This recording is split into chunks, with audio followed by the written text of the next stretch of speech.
Tu sais, Kabila, quand il était président de la République, il n'avait pas d'opposant dur de fer. Quand je dis dur de fer, la seule force d'opposition sous Kabila, c'était à la limite l'UDPS qui était le plus grand parti d'opposition. Et qui était pendant longtemps affaibli avec l'état de santé du vieux. Mais c'était le seul parti aujourd'hui, hier, qui mettait en difficulté les régimes Tshisekedi, les régimes Kabila, avec les marches et tout qu'on sort. Mais la difficulté de l'UDPS, c'est que l'UDPS n'avait pas un fort lobby. L'UDPS n'avait pas assez de moyens à la hauteur de son combat pour combattre Kabila. Maintenant, à la différence de Tshisekedi, c'est quoi?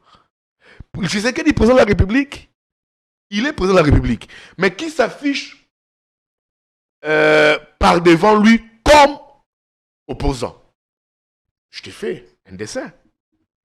Tu as Katumbi, tu as Mukwege, tu as Fayulu, je peux mettre. Nanga qui s'ajoute sur la liste. Tu prends Nanga, Matata. Tu prends Matata, tu prends Sesanga, tu prends qui?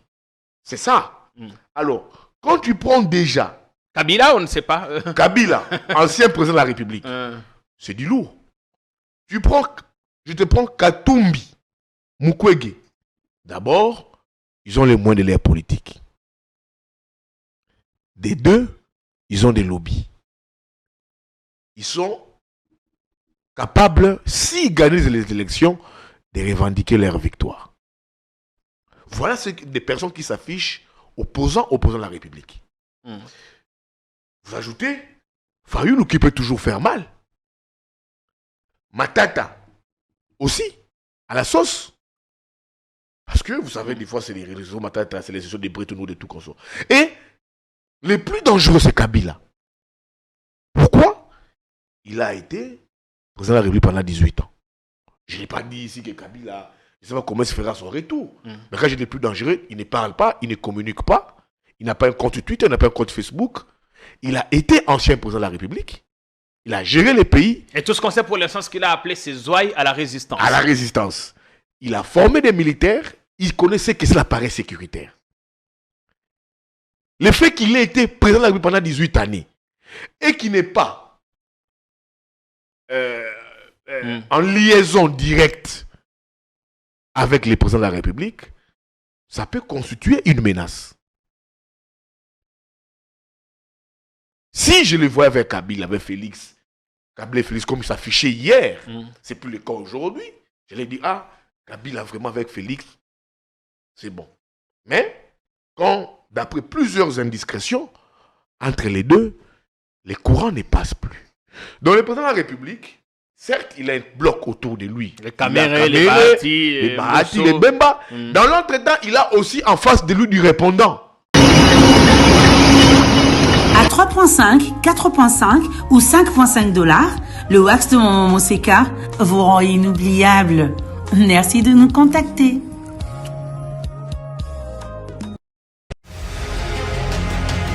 Ndeko nangai, kobwaka mbongo te. Soki basengi yo mbongo na WhatsApp, na Facebook, to pe na ba SMS, na kombo ya Mama Olive Lembe Kabila, eza lokuta. Wana eza ba œuvre ya ba escroc. Ata ozui appel na téléphone que il faut otinda mbongo po na ONG Initiative Plus azali ko engager bato, to po na Mama Olive Lembe asunga yo kondima te. Wana ezali escroquerie. Tozala prudent, kobwaka mbongo te. Keba na miyibi na ba escroc. Non à la balkanisation de la République démocratique du Congo. Le Congo restera un et indivisible.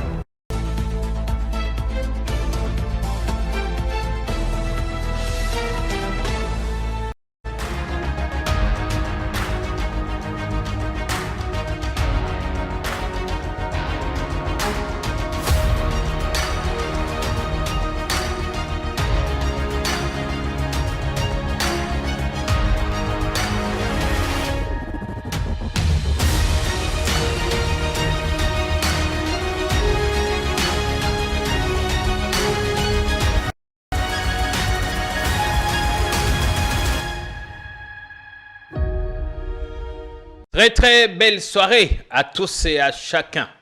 Ouais, On sait que vous êtes nombreux à attendre cette émission qu'on a annoncée depuis quelques temps. Et on parie que nous allons passer un bon moment de télé. Pambate makambo ezali ebele. On inverse les choses. Je vous présente d'abord l'invité avant d'évoquer les thématiques. Ce sera vraiment à bâton rompu avec notre cher Yves Bouya, l'homme qui fait le toilettage technique. Bienvenue. Merci Jean-Pierre. On sent que vous êtes peine en forme. Quoi. Oui, nous avons peine en forme pour Mboka. Nous avons toujours Makasi. Apesanga ténacité, apesanga toujours Boana pe mayele na les émission pour nous Mboka. Nous avons vraiment en forme. Nangolo ya Nzambe pe ankolo. Mais digression. Pourquoi Bana Bandal pourquoi vous n'êtes pas allé au concert de Fali, au ton de sa terrain comme on l'attendait si bien? Non, je ne pense pas. Ça, tu ne t'y attendais pas, mais bon. Non, quand on me posait une question, je peux toujours le dire. Ouais. Tu sais, la ligne cause la vraie. On a raison, on a mon Bandal. On a natif à Bandalungwa. Libota nanga, famille nanga, j'ai étudié à Bandal. Si si qu'on a la Bandal, na sala ravi nanga na Bandal. Donc vrai Ndalois quoi. Vrai Ndalois, famille tout Bandal. Alors, terrain municipal il y a Bandal, Batou Babi Bandal, ngana na venu Lubaki. Du côté à Inga. Terrain municipal, ils allaient en diagonale nangai. Donc, bien que nous concerté, mais nous avons makambu et vous allez appartenir pas nangai. OK. Soki terrain municipal et tondaki to tondaki. Mais il faut nous ça, bien que nous avons concerté, nous avons kaka libanda kokene ezaki kokota te na kati ya stade. Nous avons libanda ya ndaku nanga. Na bomona comment est-ce que ba foule ya batu bana Bandal bana ngingi bana ba commune belé ya funa na ba autre commune ba converger ba zo bunda pour ba kota na terrain. Mais les images prises la nuit, on a vu que le terrain est allé te wana il faut être honnête. Ouais. Ils avaient ba image ya Moji parce que le concert il y a Ndeko Nabiso Fali avait été annoncé dans la journée. Je pense, à matin, à podium à partir à 16h, 17h. Le terrain était à moitié plein. Mais ce temps, il est allé maintenant, 18h, 19h. Parce que le concert, je crois, à 20h, 21h. Le terrain municipal avait vomi du monde. Donc, Naosala qui porte parole, c'est des faits que je suis rapporté à c'est important. Parce que Namoko, Nazali en diagonale. En tout, moi, je faisais les mouvements naïbs. Et puis, quand le concert est fini, Batou Babimi est belé, comme on dit, en bling-bling. OK. Donc, il ne faut pas aujourd'hui. C'est débat nauséabond qu'il y a aujourd'hui. C'est un débat trop nauséabond. Parce qu'on ne peut pas aujourd'hui limiter Fali, Toféré, na terrain ba commune abiso. Déjà ils avaient peut-être pas bango, peut-être ba aîné ba précédent bango, ba peut-être ils attendent na bango époque na bango té, mais ils ont quand même fait ça avant Fali Ferré. J'ai fait allusion à JB, à Ouer, à Kofi Olomide. Ils ont joué dans un grand espace Yamboka Nabiso. Ils ont joué dans un stade, Libanda Yamboka, tout comme Namikilia Poto, tout comme Nakati Yamboka. Mais il faut reconnaître qu'aujourd'hui, il y a deux grandes figures Oyoyo. Je l'ai dit, Fali Ferré et sa époque Nabango. Parce que déjà, les deux se sont démarqués. Pas d'une génération, mais d'une dynamique. Par génération, il faut attendre maximum 25 années. JB, Ferré, tout comme Fali, ils n'ont pas un écart d'âge de 25 années avec JB, tout avec Ouera. Tout comme la génération Wenge qui a peut-être dans les responsables, on dit, l'idée n'a pas plus d'une vingtaine d'années, n'a pas mais c'est pas le cas avec Fali. Ferré. Donc moi je ne dis pas qu'il y a autant de génération. Ils sont même d'une génération, mais il y a dynamique Moroboye, il y a des jeunes talents et ils ont émergé. Ils ont émergé. Il faut citer des dents Falina Ferré qui aujourd'hui font l'exception. Il y a dynamique à les musiciens. Voilà. Donc ils ont joué les grandes salles. Il y a le Bandamboka. Bautiko s'est révélé Mikolo na stade je pense, des martyrs, qui a joué Fally Abeti, c'était magnifique. Moi, je suis amoureux de la bonne musique. Ouais. Ferré a joué, c'était magnifique. C'était vraiment, ça allait. C'était vraiment ça touchait à sa carrière. Mais à Baptista des Martyrs, c'était impec. On voit faut que ça maintenant, continue. Grâce à Bazo qu'on a envisagé, je dis c'est la musique congolaise. Une bonne qui chose, vit. tant que Donc, c'est le Congo qui gagne. C'est le Congo qui gagne. Que la Il faut culture qui aujourd'hui triomphe. accepter que Ouais. il y a deux musiciens on a, JB et donc Ferré. Ferré et Fally, merci bien. Qui Ouais. font aujourd'hui la fierté de la musique congolaise. Merci bien. Continuez à faire la fierté de notre culture. Soyez des porte-étendards. Et nous, au lieu de vous diviser, nous devons plutôt vous pousser, vous encourager. Kotindi Kabino à produire, à donner encore le meilleur de vous-même. Tout ça, on n'en a pas besoin. On a besoin que tous les deux, qu'il y ait même d'autres personnes encore. Des événements malheureux. Ce matin à Goma, une personne, un militaire a été touché, lapidé par une certaine population dont on dit avoir été manipulée. Mais il y a surtout 158 personnes, des adeptes d'une secte politico-religieuse, mystico-religieuse, qui ont été maîtrisés. 6 personnes ont perdu la vie dans ces affrontements de ce matin. On va y revenir, mais allons d'abord à quelques milliers de kilomètres de chez nous, à Libreville, pour voir ce qui s'est passé. Nous apprenons aux dernières nouvelles que le président, entre guillemets, destitué Ali Bongo a fait un message dans lequel il demande du soutien, du renfort. Mais je voudrais qu'on revive d'abord ce petit instant sur Gabon 24, une chaîne de télévision basée pourtant au palais présidentiel. Vous voyez comment les militaires ont contesté les élections, la victoire annoncée d'Ali. On reviendra sur le plateau pour tirer ma leçon. Parce que cette vague de putsch commence à nous inquiéter. Après le Niger, avant le Niger, c'est évidemment le Burkina Faso. Il y a eu la Guinée. Il faut éviter que l'Afrique francophone se retrouve dirigée par des militaires, enfin des putschistes. Regardons d'abord, ensuite on reviendra avec Yves qui piaffe d'impatience. Il a beaucoup de choses à dire. Risquant de conduire le pays au chaos. Ce jour, 30 août 2023, nous, forces de défense et de sécurité, réunis au sein du Comité pour la transition et la restauration des institutions, CTRI, au nom du peuple gabonais et garant de la protection des institutions, avons décidé de défendre la paix en mettant fin au régime en place. À cet effet, les élections générales du 26 août 2023 ainsi que les résultats tronqués sont annulés. Les frontières sont fermées jusqu'à nouvel ordre. Toutes les institutions de la République sont dissoutes, notamment le gouvernement, le Sénat, l'Assemblée nationale, la Cour constitutionnelle, le Conseil économique, social et environnemental, le Conseil gabonais des élections. Nous appelons la population, les communautés des pays frères installés au Gabon, ainsi que les Gabonais de la diaspora, au calme et à la sérénité. Nous réaffirmons notre attachement au respect des engagements du Gabon vis-à-vis de la communauté nationale et internationale. Peuple gabonais, c'est enfin notre essor vers la félicité. Que Dieu et les mânes de nos ancêtres bénissent le Gabon. Honneur et fidélité à la patrie, je vous remercie. La Faso, au Mali, c'était un peu prévisible. Mais au niveau du Gabon, l'alerte n'était pas donnée.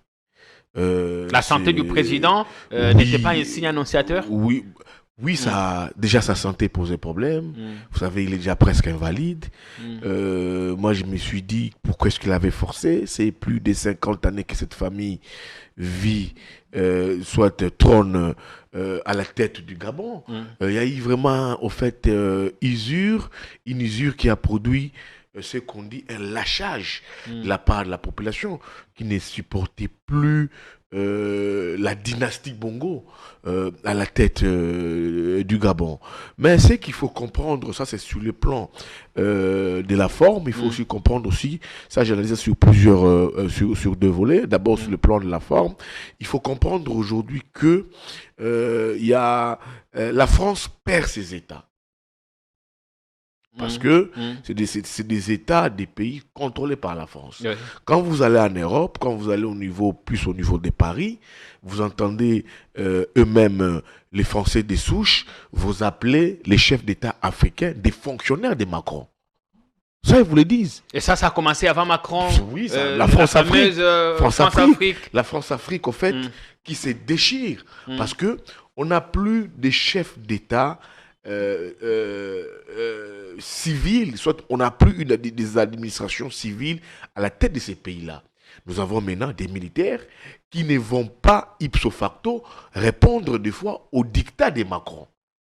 Regardez ce que aujourd'hui les Burkina Faso a fait avec la France. Jusqu'à refuser le Niger, le Mali, l'eau et l'électricité vous comprenez, à l'ambassade de France ont été coupées. Vous coupez, vous voyez un peu. Alors, ils ne font plus, ces pays colonisés par la France, ne font plus allégeance à la France. Donc, la France-Afrique n'existait plus. Parce que d'où est-ce que la France tire ses forces au niveau de l'Afrique? C'est par ces États-là, les richesses de ces États-là. Regardez l'uranium du Niger aujourd'hui, qui électrifie la France. Au point que la France menace d'intervenir au Niger. Et nous avons d'ailleurs appris, on a lu sur les réseaux sociaux, quand on parle du Niger, la France parle des putschistes, mais au Gabon, on dit les militaires ont pris le pouvoir. Vous voyez un peu. Donc la France perd ses États. Moi, je crains que ces syndromes des putsch s'élargissent jusqu'au niveau de Brazzaville. Là, on est déjà en Afrique centrale. Le Gabon, c'est déjà l'Afrique centrale. Qui s'aille jusqu'au niveau du Cameroun, vous savez déjà. Ah oui, avec la mort. D'abord, lui, avec, je pense, les sous-diplomates français qui a été découvert pendus de l'ambassade de France. Je pense que c'est des faits annonciateurs. Donc, quand on voit que c'est les Gabons, ce n'est pas l'Afrique de l'Ouest. Les Gabons, c'est l'Afrique centrale, qui partage ses frontières aussi avec nous. Bon, mais le printemps arabe n'a pas eu raison sur tous les États. Non. Regardez, Jean-Pierre, on doit être vrai, on doit analyser vrai. Moi, quand j'ai vu que c'est les Gabons, j'ai vu que ça c'est l'Afrique centrale. Je pouvais comprendre que ça se limite au niveau de l'Afrique de l'Ouest. Et les pays colonisés par la France. Mais la majeure des pays colonisés par la France, où la France tire ses richesses, ce sont ces pays qui ont lâché la France, qui ne sont plus avec la France, qui aujourd'hui ont fait allégeance à la Russie. Suivez les propos du président burkinabé au sommet Afrique russe de Ibrahim Traoré. Ça dit tout. Ils ont déjà fait allégeance au niveau de la Russie. Il faut aussi comprendre cette donne diplomatique. Pourquoi? Parce qu'aujourd'hui, la Russie se sent asphyxiée. Comme la Russie se sent asphyxiée avec toutes les sanctions qu'il a subies, la Russie dit, donc, quand vous, les Occidentaux, vous puisez vos richesses, vos minéraux, vous existez grâce à l'Afrique, moi je vais là où vous puisez. C'est ça aussi notre langage diplomatique, cette avancée de la Russie en Afrique. Parce que quand vous voyez tous ces putschs militaires au niveau de certains pays africains, ça a été avec la bénédiction de la Russie. Parce que quand il a failli avoir cette intervention au niveau du Niger, vous avez vu la Russie dire, si vous êtes la CEDEAO intervenez au niveau du Niger, nous allons aussi intervenir. Évidemment, on avait Prigojine avant sa mort, lors de son dernier déplacement, il était notamment à Niamey. Il faut comprendre ça. Donc cette avancée russe au niveau de l'Afrique, c'est très important avec la Chine. L'Afrique francophone surtout, avec des présidents qui ont une longévité, pouvoir incroyable. Ça peut jouer. Je vous dis, ça avance. Ça quitte l'Ouest, ça vient vers les centres maintenant. Ça peut être demain le Cameroun, ça peut être demain le Congo-Brazzaville. C'est ça le vrai problème. Là maintenant, les Gabons c'est l'Afrique centrale. Alors, maintenant, le fond de ces putsch, quand vous suivez bien, c'est quoi? Surtout quand je prends ici, j'élucide le cas du Gabon, qui est devenu un cas jurisprudentiel, où des fois on dit c'est un pays où vit la démocratie, bien qu'il ait une dynastie qui a régné à la tête de ces pays pendant des années. Mais le vrai débat de ces putsch, c'est quoi? Vous avez ici balancé une vidéo de ces putschistes, ils vous ont parlé des résultats tronqués. Donc ce putsch est né au lendemain de la publication des résultats. Au lendemain, quelques heures après. Quelques heures. Ah, ouais. Vous devez vous apporter un rectificatif. C'est quelques heures après la publication des élections, surtout de l'élection présidentielle, donnant... Qui créditait Bongo avec autour de 64%. Qui créditait 64%, lui donnant vainqueur. Ils disent non. Ils ont qualifié ça des résultats tronqués. Ça signifie quoi? Quand nous avons des dirigeants qui aiment organiser les élections selon leur bon vouloir, voilà les conséquences. Voilà comment ils se sont rattrapés. Est-ce que là, on n'a pas surfait sur l'état de santé fragile non, pour le faire un coup, comme un documentaire dit chez nous qu'on a profité de l'état de santé. Non, il a quand même été président de la République. Malgré sa maladie, il s'est fait examiner les revenus. Ça signifie qu'il avait à un moment la confiance de l'armée. Il a laissé les pays au moment où il était aux soins pendant des années. Vous pensez qu'il a quand même toutes ses facultés mais oui, diriger ce petit pays bourré de pétrole. Écoutez, il a mené une campagne présidentielle. Il est allé voter. Les putsch ici devraient se produire, se concrétiser avant même la tenue des élections. Au moment où il était, je pense, aux soins à l'étranger. Mais qu'est-ce qu'ils disent dans leurs propos? Les résultats tronqués de l'élection présidentielle. Et eux annulent ça. C'est ça la conséquence. Quand vous avons des dirigeants qui veulent organiser des élections de manière tronquée. Est-ce que ce n'est pas juste un prétexte pour justifier un coup? Moi, je ne peux pas... Apparemment préparer des longues dates. Je ne suis pas gabonais. Moi, je suis congolais. On analyse. Vous êtes analyste, Yves Bourriat. Je me réfère aux propos des militaires, des putschistes. Qu'est-ce qu'ils vous ont dit? Ils ont parlé des résultats tronqués. Si vous organisez mal les élections dans vos pays, vous, civils, et que le peuple se retrouve par ces élections-là, nous, maintenant, militaires, nous prenons nos responsabilités. Ils ont parlé des mots importants. Les élections tronquées. Pourquoi vous insistez sur ça? Mais j'insiste parce qu'aujourd'hui, c'est ça maintenant. Nous avons des chefs d'État en Afrique qui veulent s'accrocher, qui s'accrochent au pouvoir par des mauvaises élections, qui ne reflètent pas la réalité. D'ailleurs, c'est au Gabon où Omar Bongo Ondimba disait qu'en Afrique, on n'organise pas les élections pour les perdre. Oui, c'est lui qui le disait. Ouais. Maintenant, où est-il maintenant? Ah, c'était son père. Maintenant, non, même lui-même, maintenant, où est-il? On les voit dans une petite vidéo en train d'appeler ses compères africains en aide et tout comme ça. Ça, c'est ça les résultats. Maintenant, c'est à se demander ici. Où est le président de la Cour constitutionnelle du Gabon? Où est le président de la CENI du Gabon? Là-bas, c'est le Conseil national des élections. Oui, le Conseil national. L'équivalent de notre CENI ici. Où sont-ils? C'est comme Kamouleta du Congo. Au Congo. C'est comme Denis Kadima ici chez nous. Où sont-ils? C'est pour dire, quand vous conseillez ceux qui nous dirigent, donnez-leur des bons conseils. Donnez-leur des bons conseils en leur disant, Monsieur le Président, ici ça ne marchera pas. Monsieur le Président, ici ça marchera. Monsieur le Président, ici on ne doit pas s'entêter. Maintenant, Ali Bongo est resté seul. Il est resté seul. Tout seul. Avec sa femme et son fils Seri Nourdin aux arrêts. Oui, il est poursuivi pour haute trahison. Et il fait une vidéo en train de dire, venez au secours à l'aide. Où est le président de la CENI du Gabon? Toujours précisé. Où est du Gabon? Où est le président de la Cour constitutionnelle du Gabon? Où sont-ils? Où sont-ils? Peut-être ce sont eux qui entêtaient Ali Bongo. Maintenant, Ali Bongo se retrouve seul. Ça signifie quoi? Au Gabon, nous subissons un coup d'État électoral répondu par un coup d'État militaire. Un hold-up électoral. Oui, répondu par un coup d'état militaire. Quelle C'est ça. leçon il faut tirer? La leçon qu'il faut tirer, c'est pour nos chefs d'État africains qui veulent organiser des élections pour qu'ils puissent passer, pour qu'ils puissent gagner, pour se maintenir au pouvoir. Une élection où on sait déjà où on sait déjà. Ailleurs, on dit même le déjà réélu. Vous avez déjà des gens qui vous disent les déjà réélus. Il a déjà un deuxième mandat. Ouais. Il va passer. Moutorosi Mazate. C'est là où j'ai dit. Ah, mais si le bilan est bon, tant mieux. Mais oui, je te dis, ici, les bilan est bon. Maintenant ici, le Gabon est devenu un cas jurisprudentiel. Parce qu'eux ne vous ont pas dit qu'on a fait ce coup d'État ici parce qu'on a trouvé que nous ne sommes pas payés. On a fait ce coup d'État ici parce qu'on a trouvé une certaine immixtion de la France en ce qui concerne les affaires du Gabon. Non, ils nous ont parlé des élections. C'est devenu un cas jurisprudentiel, surtout pour les pays qui doivent organiser les élections. Notamment le Congo. Nous sommes à la veille des élections ici. C'est très important.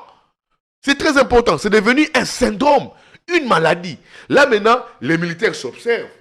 Ils voient, ils regardent. C'est devenu une maladie. Donc, Jean-Pierre Kayembe, faisons les choses en aimant la patrie. Évidemment. Faisons les choses en écoutant ce que vos concitoyens disent. Les coups d'État, faisons les choses en se regresser. disant que je ne travaille pas pour moi. Je travaille pour les pays. Moi, je partirai. Les pays restera. Mais je voudrais, parce que dans le même ordre d'idées, Yves Bouya, il est parfois difficile de vous arracher la parole. Je voudrais qu'on regarde le chaplain du pape, Monseigneur Cholet. Ah, je suis bien habitué à l'appeler Monsieur l'abbé Monseigneur Cholet. Il a dit quelque chose qui va dans ce sens. Que si il n'y a pas consensus, s'il n'y a pas un compromis trouvé entre acteurs, les prémices en présence aujourd'hui font le lit des possibles troubles post-électoraux qu'il faut y veiller. Ça, c'est le chaplain du pape qui a dit. Il a été interrogé hier par notre confrère Christian Loussakeno. Je voudrais qu'on le regarde. On reviendra sur le plateau parce que Yves Bouya a encore des choses à dire. Que se passera-t-il si tout ce que vous demandez aujourd'hui n'est pas obtenu et que nous allons à des élections dont les résultats ne sont pas ce que vous attendiez? Si la CENI ne comprend pas la pertinence de notre insistance pour renforcer la confiance de la population, si la CENI minimise la perception de son travail dans l'opinion, on peut aller aux élections, à moins qu'il y ait vraiment des correctifs assez significatifs au niveau de l'observation.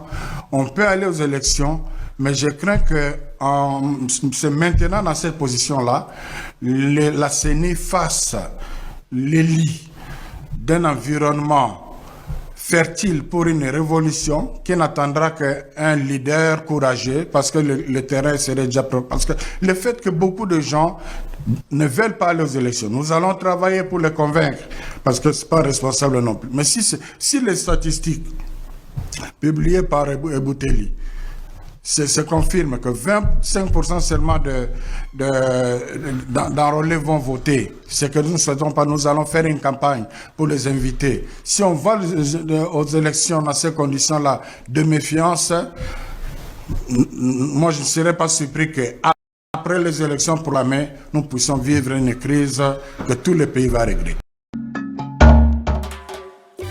Bio Herbs Coffee, un produit bio, café de première qualité, réalisé sans trucage. Et la makaloko la cappuccino, namaya moto natas, eau tiède. Produit naturel, il augmente la libido et traite les dysfonctionnements érectiles. Il augmente la masse musculaire, la force et améliore la santé. Soulage la fatigue, renforce les efforts mentaux, participe à la promotion et à la bonne forme physique. Bio Herbs Coffee est un produit naturel conforme aux normes ISO, HACCP et Halal. Pour tout renseignement supplémentaire, composez les 06 51 15 95 66 Bio Herbs Coffee Biloko. Ailleurs, ces discours pourraient être perçus comme une sorte d'incitation à la révolte, mais nous le diffusons ici comme une sorte d'alerte que l'Église lance et qui demande aux autres, attention, la case risque de brûler si on y prend garde. Mais Jean-Pierre, c'est ce que je venais de dire à l'entame de l'émission. C'est pour te dire que si la CENI, M. Kadima, persistait, demeurait dans sa position, il en sera responsable de ce que nous allons connaître après les élections. Il en sera responsable. Parce que toutes les forces vives ont crié à un consensus. Fayoulou, bien que Katumbi, Sesanga, Matata maintiennent les participants aux élections, mais ils ont aussi fait des correctifs sur ces élections, le 9 correctifs de ces élections.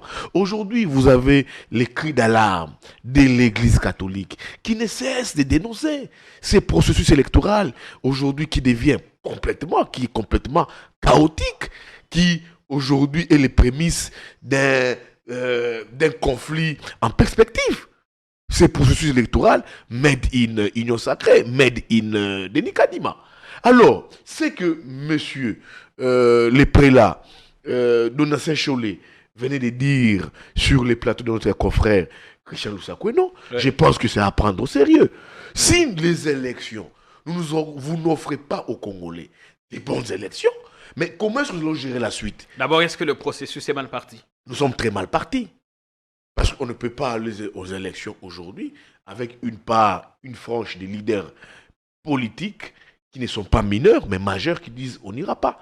Et c'est la raison pour laquelle l'Église catholique vous dit trouvons un consensus pour ces élections. Trouvons un consensus. C'est là où moi je suis dubitatif pour la tenue de ces élections. Parce qu'on nous apporte un schéma pour nous dire on va aux élections. Mais en fait, les vraies prémices, les recettes de ces élections ne sont pas encore dessinées. Vous avez alerté le monde il y a quelques jours encore sur un dialogue qui serait en chantier, en préparation. Olengankoy qui aurait pris l'avion pour rencontrer Kabila et d'autres, des émissaires lancés par-ci par-là. Et c'est le gouvernement qui vous répond, Yves Bouya. Hier, le ministre porte-parole du gouvernement était devant la presse. À Lobby, le seul dialogue, ce sera dans les urnes.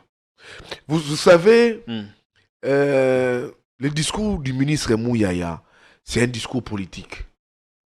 Mais Mouyaya vous dira jamais ce qui s'est fait en sourdine. C'est comme Mende. Tout ce que Mende disait, ça ne reflétait pas la réalité par rapport. D'ailleurs, quand on disait que les Ougandais sont entrés, quand on parlait des opérations conjointes, lui il disait le contraire. Quand on lui disait qu'il n'y aura pas une zone, il y aura une zone tampon, disons, il n'y en aura pas la zone tampon. L'EAC va démystifier les M23. Mais où en sommes-nous? Nous sommes là. Mouyaya, c'est très normal. Les pouvoirs, les régimes nous mettent dans une dynamique électorale. Mais qui est une fausse dynamique électorale. Fausse dynamique. C'est une fausse dynamique électorale. Pourquoi? Les kits électoraux, on parle des élections, va à la DGM, à l'OGFREM, pour comprendre si les commandes se sont déjà passées. Sur les fichiers électroniques des commandes de l'OGFREM. Mais Kadima a demandé à la RVA de laisser l'accès... Mais je vous dis, oui, les commandes maintenant, nous allons utiliser quel kit, nous? C'est quel kit? Depuis qu'ils ont passé la commande, pourquoi ça n'arrive toujours pas? Les kits électoraux, les machines. Maintenant, j'apprends qu'il faut maintenant reconditionner certaines machines. Et en Chine, reconditionner, vous savez ce que je parle là, quand il faut reconditionner, il faut refaire techniquement ces machines-là. C'est ce que j'apprends. Où sont les kits électoraux? On va utiliser quel kit? Ça, c'est sur le plan technique. Quel est ce kit que nous allons utiliser? Parce qu'ils sont au niveau de la CENI, au niveau de quoi? De l'évaluation. C'est combien de kits électoraux, soit matériels, laissés par Corneille Nangaa, il faut les reconditionner, ou il faut passer une autre commande, ou il faut maintenant ensembler. Ils sont au niveau de l'évaluation. Les commandes passées viendront quand? Nous sommes ici, Jean-Pierre Kayembe, à 2 mois des élections. La campagne commence au mois de novembre. Nous sommes déjà au mois de septembre. Il nous restera que le mois d'octobre. Et le 9 septembre ici, ça sera l'ouverture des bureaux de candidature pour les candidats présidents. Il va nous rester que le seul mois d'octobre. Mais où en sommes-nous avec les kits électoraux? On a encore 2 mois. Alors, mais oui, bon, 2 mois. Mais le problème, maintenant, la répartition. Évidemment, avec la répartition, la logistique. La logistique pose problème. L'enclavement. Oui, l'enclavement. Ça se fera avec quel transporteur? Il faut que cela soit dit ici. Ça, c'est que les problèmes sur les problèmes techniques. Les problèmes financiers est toujours là, persiste. Il faut une affaire de 350 millions à Denis Kadima. Il n'en a pas encore. Mais j'apprends ici de mes sources que toutes les entreprises minières ici ont déjà fait leur déclaration en termes de recettes. Ils ont déjà payé à l'État leurs taxes sur leurs taxes minières là. Ils ont déjà payé à l'État. Quand vous parlez avec Primera, vous parlez avec Tenke Fungurume, vous parlez avec les Kibali Gold. Ils ont déjà payé ça en termes de milliards, plus de 5 milliards de dollars. Mais pourquoi est-ce que la CENI n'en a pas?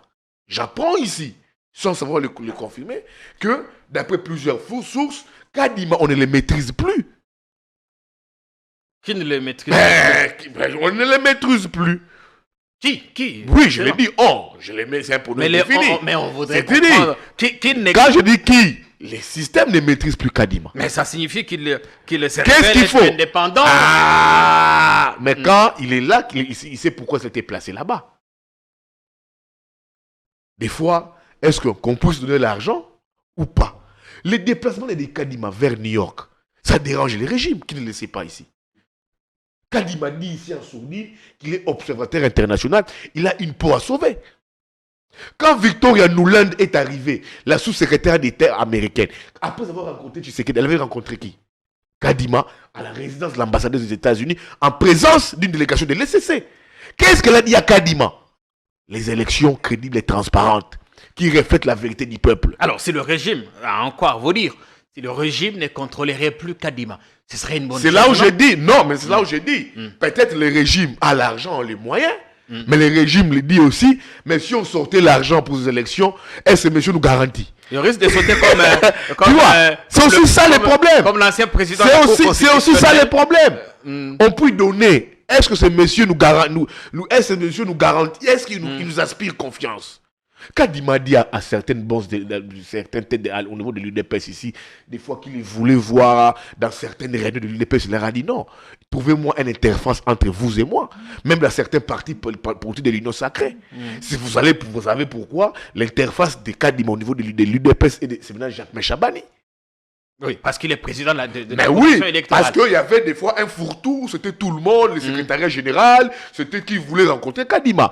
Tous ces partis politiques, ils se disent non, moi je ne veux pas brûler, j'ai une crédibilité à sauver. Alors il imprime sa marque, lui, Denis. Moi, c'est ça aussi les problèmes qui dérangent avec les régimes. Parce que l'argent est là. Tous ces miniers ont déjà payé. Mais pourquoi est-ce que Kadima n'a pas de moyens? Il est à la recherche de ses moyens. Pourquoi est-ce que la CENI n'a pas de moyens? Ils sont impayés pendant 6 mois. Les ascenseurs à la CENI ne fonctionnent pas. Ils n'ont pas de frais de fonctionnement. Qu'est-ce qui justifie ça? Les gens sont impayés à la CENI. Mais ils ont 6 mois d'arrêt. Et quand Kadima a rencontré les opposants ici, Fayoulou, les Matata, les Sessangrés leur a dit que moi-même je suis impayé, il n'a pas de frais de fonctionnement. Donc il n'y a pas qu'à l'hôtel de ville. Oui. On doit s'inquiéter de la rentrée. Frais de fonctionnement. Et arriéré, il lui faut maximum 100 millions. Et il lui faut, il a demandé pour le processus électoral 690 millions. Il n'a qu'une partie. Il lui faut à la limite 350 millions. Mais pourquoi c'est le gouvernement qui a des moyens, avec les déclarations faites par les miniers, ne donne pas l'argent à Denis Kadima? C'est la question qu'on doit se poser. Pourquoi il ne démissionne pas s'il trouve qu'il est Moi j'ai dit, je vous donne des éléments. C'est à lui, mais par après, de prendre ses responsabilités. Je suis dubitatif. La dynamique qui s'organise à l'interne, ça Mouya ne vous le dira pas. Mouya ne pourra jamais vous dire que non, on ne peut pas faire la guerre au Rwanda. Il ne peut pas vous dire ça. Mais en sourdine, il vous dira, on ne peut pas faire la guerre. On peut pas faire la guerre au Rwanda. C'est un discours politique. Ça, le président l'a dit ouvertement. Pour l'instant, on est encore à l'étape diplomatique. Mais lui-même vous dira que, lui-même vous dira, on ne peut pas. Il ne dira jamais que l'armée est incapable de faire la guerre au Rwanda publiquement. Mais en sourdine, il vous dira que non, on est incapable. C'est un discours politique. Pourquoi? Regardez les prises de position de l'Église catholique avec l'ECC. C'est des prises de position aujourd'hui qui mettent les pouvoirs en difficulté. Quand vous allez aux élections, vous voyez Jean-Pierre Kaembe, il faudrait poser la question aux kabylistes qui sont encore vivants. Les rares des kabylistes qui sont restés fidèles avec Kabila. Comment est-ce que l'administration américaine avait marqué à la culotte Joseph Kabila? C'est un mauvais signe quand un régime, on vous envoie toujours des émissaires et qui sont des pointures. Sous Kabila qui était arrivé, vous avez d'abord eu John Kerry. John Kerry est parti. John Kerry a marqué qui a la culotte? Nikki Haley.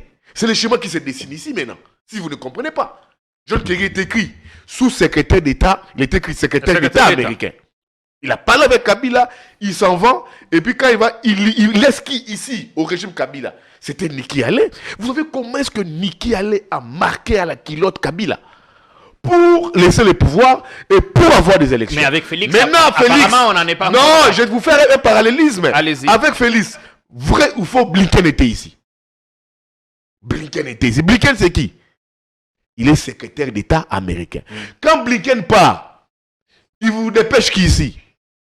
Victoria Nuland, qui a rencontré le président de la République, qui a dit nous voulons des élections comme ça. Quand vous dites on veut ça, on veut ça, on veut ça, c'est que les processus électoraux que vous avez empruntés ne reflètent pas ce que nous voulons. Mais vous, les Américains, vous avez élection chez vous. Alors, est-ce que nous, on j'en a fait une viens. déclaration? Maintenant, vous dites la position des catholiques Jean-Pierre Karimbe et de l'ECC. L'église catholique, ce n'est pas une église, c'est une force à ne pas minimiser. Ce que Cholet a dit, ça reflète tout. Mais là, il a dit en des termes masqués. On ne veut pas qu'on nous fasse les lits d'une violence post-électorale. Il a même parlé, utilisé les mots révolution. Vous l'avez entendu? Il se fait qu'il y ait Scripter ces mots. quelque chose, ouais. Il y a un leader qui s'élève et qui l'emporte tout. Et là, il fait allusion à un troisième larron qu'on ne pourra pas gérer.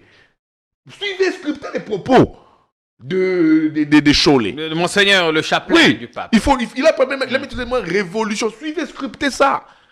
On refuse ces lits. Il veut un consensus. Quand l'église catholique se met dans une dynamique de consensus, l'église catholique obtient toujours ça.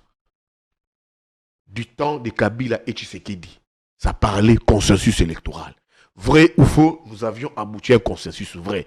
Bien que Kabila avait très mal utilisé l'accord de la Saint-Sylvestre, à sa guise, selon lui. La dynamique ECC, Église catholique, c'est une machine, Jean-Pierre Karimbe. Une machine capable de broyer. Hier, l'Église catholique était seule. Aujourd'hui, elle fait duo avec l'Église protestante. Tous les financements de l'ECC viennent des États-Unis. Ça, vous devez retenir ça. C'est les États-Unis qui financent. C'est le premier grand contribuable de l'ECC, les Américains. Les premiers contribuables. Quand Nuland est arrivé ici, Nuland avait en pourparler, comme elle était en pourparler avec une délégation de l'ECC avec M. Denis Kadima. Olenga Nkoy. Moi, Bouya, je n'ai rien inventé. Si Bouya avait inventé, oui. Si Bouya avait porté atteinte sur Olenga Nkoy, oui. Olenga Nkoy avait la grosse gueule qu'il a. Il allait déjà faire un démenti pour dire que ce que Bouya dit, c'est faux. Olenga Nkoy, moi, j'étais sur Paris. J'ai fait un tweet. J'ai dit Olenga Nkoy est en consultation. Il a consulté, consulté. Je l'ai dit, vrai, Olenga Nkoy m'appelle depuis Paris. Pour me dire, Leki Nangaï, Makamo commune a tweeté. Na tweeté na yo wana. Na tweeté na yo wana, eza bongo. Je rentre sur Kin. Des informations me parviennent encore. Qu'il a fait discrètement les déplacements de Lubumbashi. Et avec jet privé. Affrété par...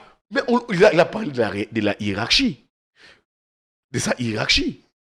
Olenga Nkoy va à Lubumbashi. Est-ce qu'il a fait... Oui, à Lubumbashi. Il rencontre Kabila. Bakotani. Kabila na Kachamata. Il dit, d'après mes sources, il est venu au nom du président de la République. Le président de la République lui a dit que il faut trouver un compromis, les élections posent problème, on ne peut pas brûler les pays, et vous devez discuter avec le président de la République. Kabila rétorque à Olenga Nkoy que je n'ai pas un problème avec Félix Tshisekedi.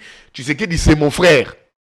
Mais le seul bémol, moi, j'ai promulgué la Constitution, que j'avais soumis au référendum, que les Congolais avaient adopté en son temps. Et j'ai promulgué, et cette Constitution doit être respectée dans les délais. Olengankoy l'avait vu Kabila Kachamata. Mais il n'a pas rencontré Katumbi. Il a juste parlé avec Katumbi au téléphone. Il était logé à Karavi Hotel. Toi et moi, nous sommes habitués de Bumbashi. Oui, évidemment, on connaît bien Karavi. Il était logé à Karavi Hotel. Il appelle Katumbi au téléphone. Katumbi lui dit, lui s'en tient au délai constitutionnel. Déjà, il a aligné ses candidats sur le plan national. Il alignera sur le plan provincial. Et il n'en trouvait pas l'opportunité de cette discussion à l'idée où il avait 2 de ses collaborateurs qui sont aux arrêts. Il faisait allusion à Salomon Escadela et à Mike Mukebaï. Il n'a pas rencontré Katumbi. Oui, il a rencontré Kabila. Mais avant de faire le déplacement de Luboum, Olengankoy a rencontré à 2 reprises Denis Mukwege sur Kinshasa, au bureau de Denis Mukwege situé au niveau de du rond-point Sosimat, qui est en diagonale de l'hôtel Rotana. En diagonale de l'hôtel Rotana. Mukwege a dit, moi le dépassement non, moi je serai candidat élection dans les délais constitutionnels et je vais déposer ma candidature. Il a appelé Matata au téléphone. Matata est au niveau de Kindu. Matata était déjà de Kindu avec ses démêlés judiciaires. Il s'y est allé installer là-bas. Il a vu Fayoulou. Alors, dis-moi, et quand Olengankoy parle, d'après les leaders politiques qui m'ont donné ces informations, m'ont dit que Olengankoy leur a dit qu'il les consulte, soit il est... Est-ce qu'il ne sait pas d'offrir ses bons offices dans le cadre du statut? Moi, ces leaders politiques m'ont dit que Olengankoy les a approchés au nom du président de la République. Et quand Mouyaya dit le dialogue n'est pas alors... Mouyaya ne vous dira pas, c'est un discours politique. Les régimes est sur plusieurs tableaux de bord. Okay. Nous sommes, Mouyaya fut journaliste comme nous. On sait comment maquiller la communication. Les régimes est sur plusieurs tableaux de bord. Mais l'option qui reste, l'option maintenue, c'est l'option élection. Mais dans l'entretemps, il y a des ramifications qui se font, des discussions qui se font en sourdine. Mais le vrai problème de ces leaders politiques consultés par Olengankoy, c'est quoi? Ils ont dit pour la plupart à Olengankoy, qu'est-ce qu'ils ont comme garantie? Il n'y a pas de garantie. Garantie. Ils ont pris l'exemple des accords signés au niveau de Genève avec toutes les forces politiques de l'opposition. Ils savent comment est-ce que le président de la République avait retiré sa signature. Ils ont peur d'être volés comme... Peut-être ils ont peur. Pour eux, la parole du président de la République poserait problème.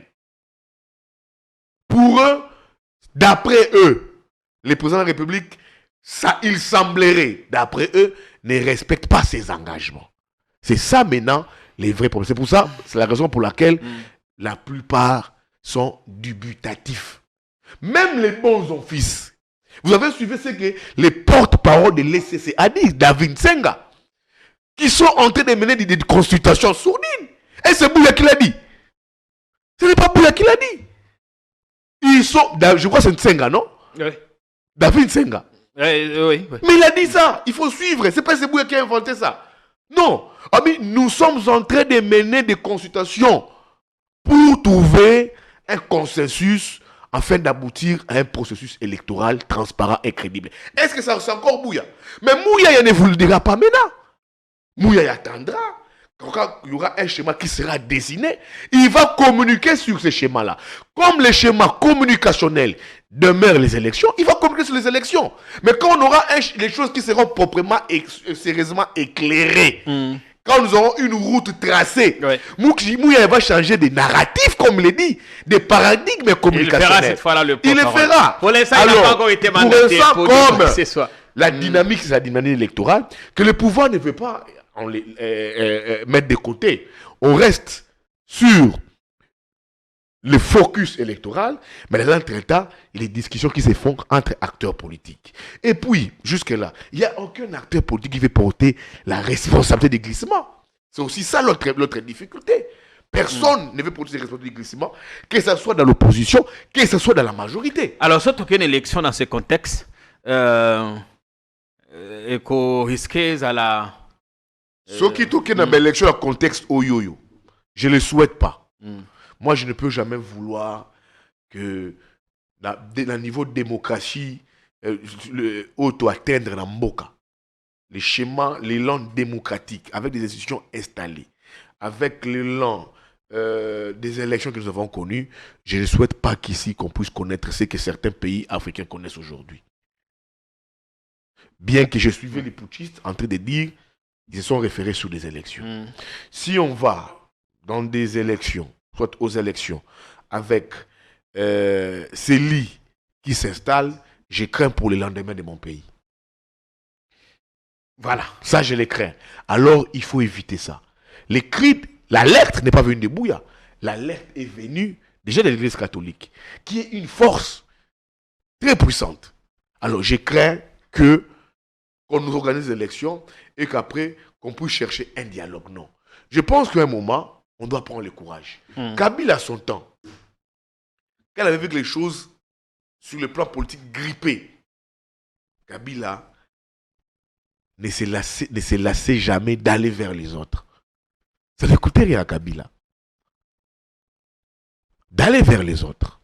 Ce n'est pas un signe de faiblesse. Ce n'est pas un signe de faiblesse. Et ça a commencé depuis 2012, 2015 avec Kabila. Dialogue avec l'UDPS Ibiza Venise. Kabila comprenait que les choses grippaient. Il est allé vers l'UDPS. Ils ont discuté. Kabila qu'on qualifiait des Rwandais, des Ougandais, des Burundais. Maintenant, on a un fils pays. Qu'est-ce qui coûtera à Tshisekedi d'aller vers les autres discuter sur leur préalable? Kabila qui est également... Kabila le faisait. Voilà. Kabila l'a fait aussi. Ibiza Venise, ils ont discuté plusieurs fois. On a vu l'accord ici de la cité de Loya. C'était Kabila. Il a même trouvé un médiateur, Edem Kodjou, qui est arrivé ici. Bien que l'UDPS avait désisté, mais il avait toujours cette culture de discussion, de compromis. Edem Kodjou, qui était envoyé par l'Union africaine. Jusqu'à ce qu'on est venu trouver un compromis à l'africaine que Macron nous a rappelé ici. Je voudrais qu'on regarde ces autres images. Donc, il faut maintenant prendre les courages. Quand on voit que les choses se sont grippées, bloquées, il faut laisser l'hypocrisie. Voilà. Il faut laisser l'orgueil. Il faut laisser que... Non. Parce que, Jean-Pierre, pardon, si nous sommes déjà trop mal partis, si le président de la République n'organisez pas les élections dans le contexte où il faut comprendre que ça va l'affaiblir. Pourquoi? Dans le premier mandat, il y a Tshisekedi, il n'organisait pas les élections, il va l'affaiblir, ça va l'affaiblir. Ça va faire quoi? Et qu'on dépouille dans le pouvoir. Peut-être le président de la République voudra faire un forcing. Mais s'il faisait ces forcings, organiser les élections dans ces contextes électoraux tels que déjà affichés, maquillés par Denis Kadima, ça va aussi les rattraper en 2024. Où vous irez aux élections, vous êtes élu, on ne sait pas ce qui va se produire, tu es président de la République, et après on t'impose un compromis. On va encore revenir au schéma FCC cash. Alors on voudrait à la limite, certains voudraient que compromise après les élections, qu'avant les élections. Je vous dis maintenant, mais nous risquons de brûler la case. Je dis maintenant, il faut encore trouver un schéma de discussion. Voilà. Et là, ça va faire quoi? Mauvaise élection ne conduisent jamais au développement du pays. Oui. On va encore revenir à la case départ. On va se mettre à discuter. On n'a pas fait. On va encore dire, on va nous bloquer. On va toujours rester ces pays de go and stop. Voilà. Go and stop. Donc, s'il faut encore sauver la maison, il est encore grand temps de le faire. Il est temps, grand temps d'ailleurs. Hier, on a montré des images des fédéraux de l'UDPS qui disaient avoir été chassés de leur hôtel, tout ça. Ils ont été, secrétariat général, l'honnêteté voudrait qu'on vous donne un autre son de cloche de ce qui s'est passé hier. Bon, on a clôturé l'émission à Lélo. J'espère que vous avez été suffisamment servi par Yves Bouya.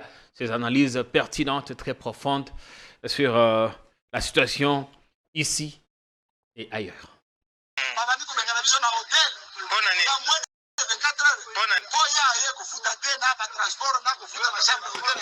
Une machination déloyale visiblement orchestrée pour saboter le grand travail abattu par le parti Ngandayala dans la commune de Lansele lors du congrès extraordinaire. Mais la vérité, quant à elle, ne reste pas sans triompher de cette intrigue. Frère, vous avez fait des déclarations croyant que ça va enlever quelque chose sur l'IDPS. Vous avez joué le rôle de kamikaze. Awa, tango bolobike, balongoli, babengani ba fédéraux, na ba chambre ya ba hôtel, pour ba futite.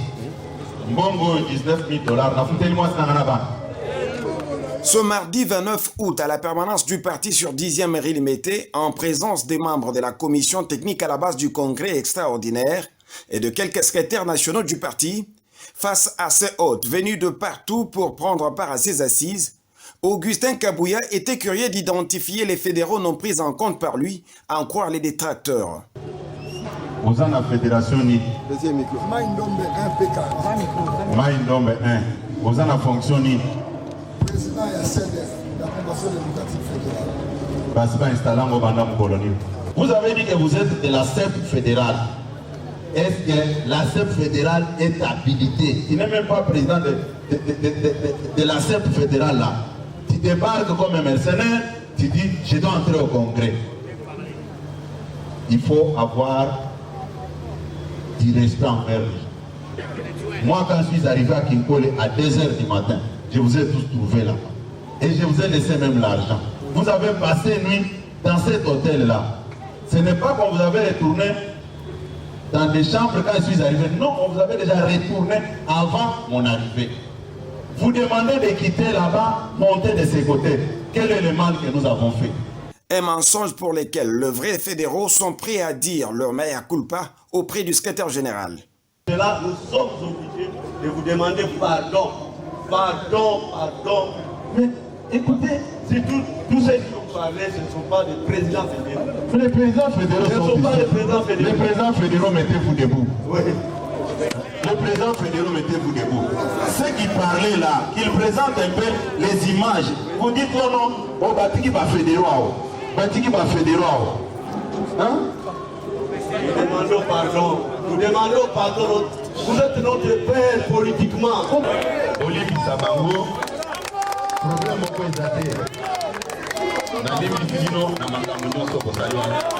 Et pour mettre fin au faux bruit, tous ces fédéraux de l'UDPS à l'intérieur comme à l'extérieur du pays, satisfaits du bon traitement dont ils sont bénéficiaires avant, pendant et après les congrès, ont préféré les signifier par un mot de remerciement. Nous, membres des fédérations de l'UDPS de l'intérieur et de l'extérieur du pays, nous avons la grande joie d'avoir vécu les événements de ces jours marquants, la clôture du congrès extraordinaire de 2023, tenu à Kinshasa du 26 au 27 août au site touristique de Ngandayala, dans la commune de Lansele, et venons vous présenter nos sincères félicitations. En tant que premier responsable, devons engager désormais le parti jusqu'à la convocation du congrès ordinaire. Pour cela, nous vous souhaitons un mandat fructueux et riche en actions et vous rassurons aussi de notre soutien pour la réussite de votre émission. Nous implorons Dieu le Père de vous combler de la sagesse, l'intelligence de Salomon et du courage de Gédéon.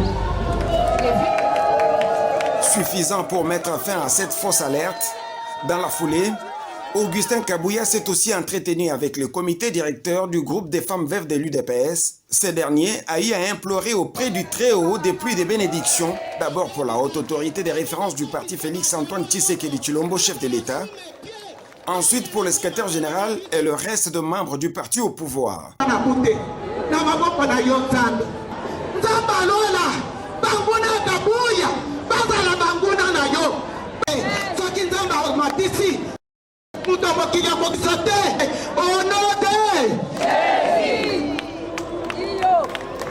Eh bien, on dit qu'on ne dit rien sur le pouvoir, sur l'UDPS.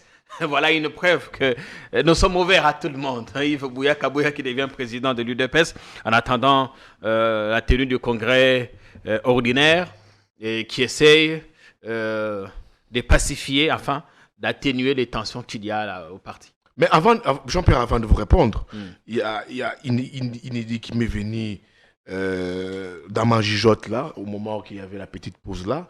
C'était d'après mon analyse, où des fois je me dis que des fois l'Union sacrée, soit l'UDPS rêve un peu.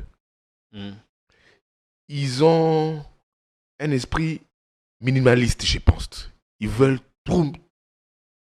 beaucoup trop minimiser les choses.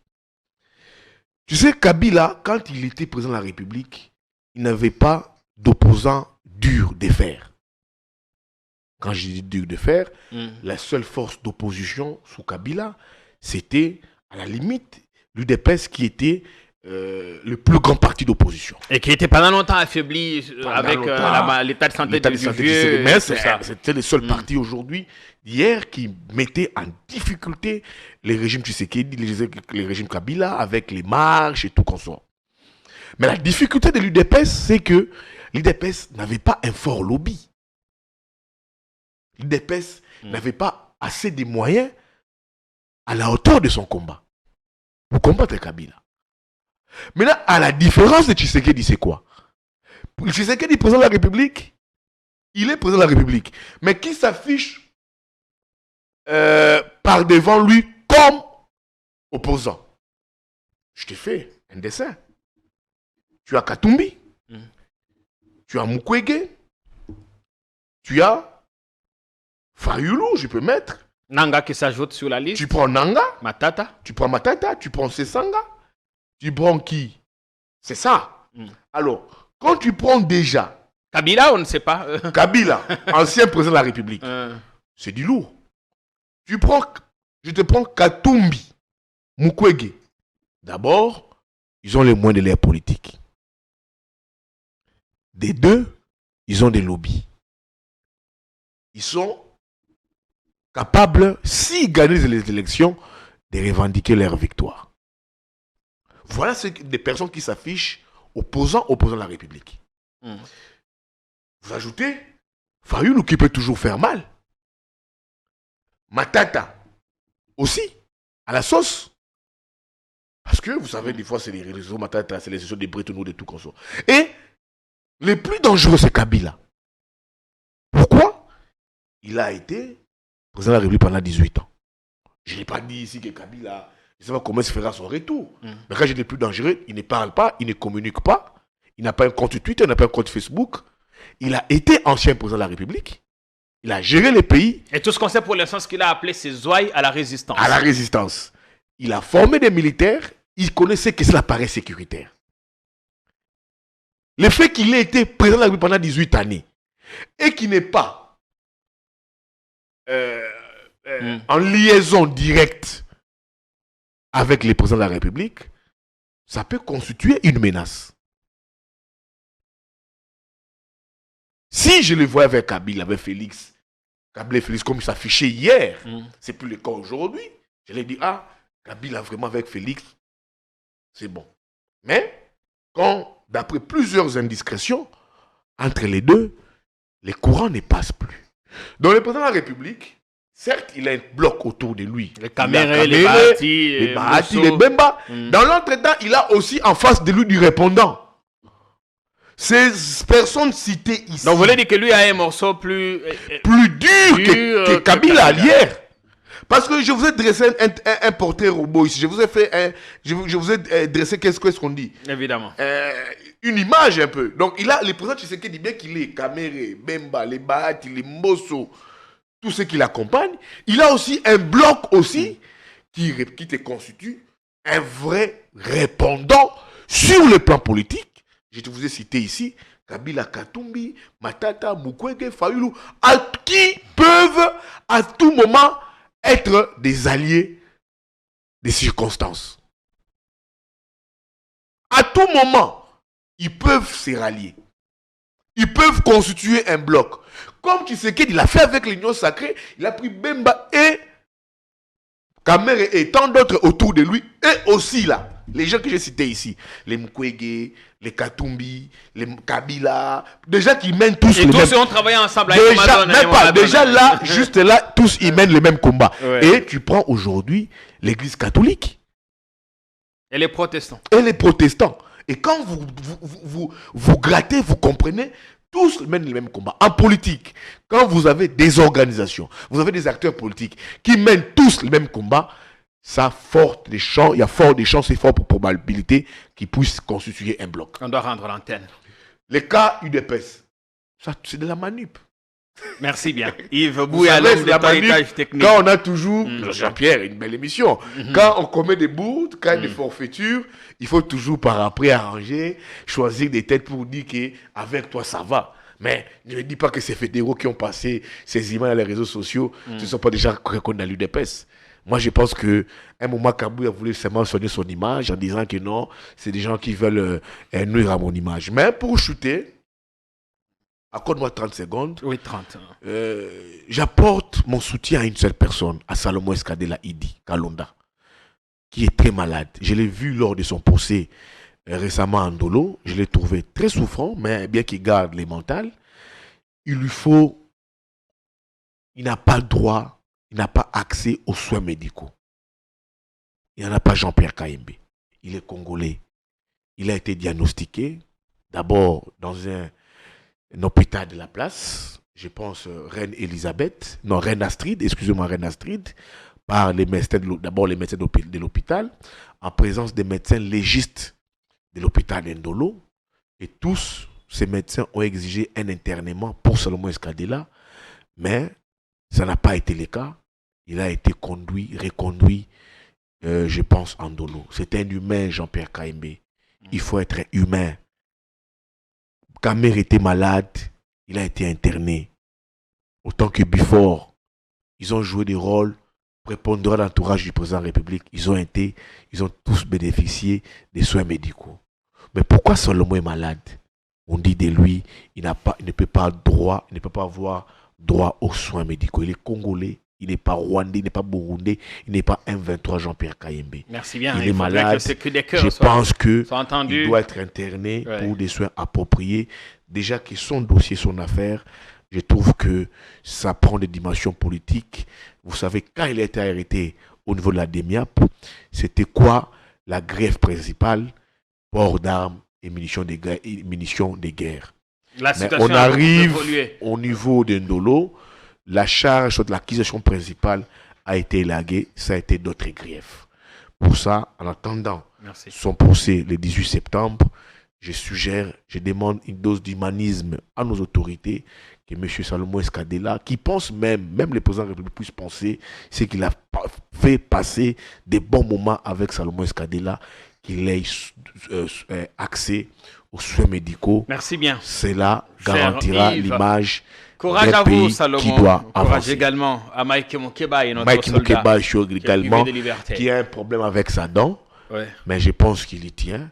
Lui aussi doit avoir accès aux soins, aux médicaux. Il a introduit une requête en inconstitutionnalité au niveau de la Cour constitutionnelle le même jour que Godin Poyi, mais la requête de Godin a été traitée et celle de Mike Mokeba aujourd'hui est classée, si je puis le dire, dans les oubliettes de la Cour constitutionnelle. On n'est jamais fort ce n'est pas un état de droit comme le dit le président de la République, autant que pour Salomon, autant que pour Mike Mokeba. Au revoir, à très vite, salut.